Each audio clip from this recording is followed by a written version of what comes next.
In the book of Revelations in the Bible, Satan is simply known as the Beast. But nearly 900 years earlier, he went by a very different name, Lucifer, the angel of light, the most angelic of beings. He was the highest of the angels created, had the most authority, but then rebelled against God and took a number of angels with him. And so there's a civil war of sorts going on in the heavenly realm. And he's the head of the whole thing. Since the Middle Ages, he's been depicted as, this red beast with horns and pitchfork and hoofs and tail. There's a reason why Satan looks like he does, and one need look no further than Pan, the god of the mountain wild in Greek mythology, to see the real roots of Satan's diabolical persona. Pan, the god of fertility, had cloven hooves and a tail and horns, symbolizing lust. And of course, the early Christians were not fond of lust as a positive thing. So using these pagan symbols, they evolved into being projected on what would be considered something evil.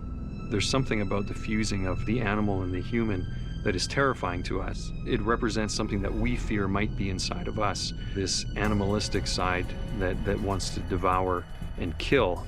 Pan and Satan fascinated the famous poet Dante, who took liberties with both characters and crafted the Inferno. Dante is a great example of the power of a compelling story. He creates this elaborate hell, and then, 1,000 years later, we're all taking this as kind of religious canon. And that's because it's good storytelling, and it's great detail, and it resonates with us kind of emotionally. And so we take it and we assume that it's always been true. Something that would surprise a lot of Christians, never mind non-Christians, is that the term hell never appears in the Bible. Instead, what biblical translators did was use the term hell as a stand-in for other words, as a catch-all term to describe the bad place people might end up when they die. It seems to me that in some ways, we find the idea of eternal torment to be more comforting than not knowing what might happen, or even worse, the fear that afterward there might be nothing.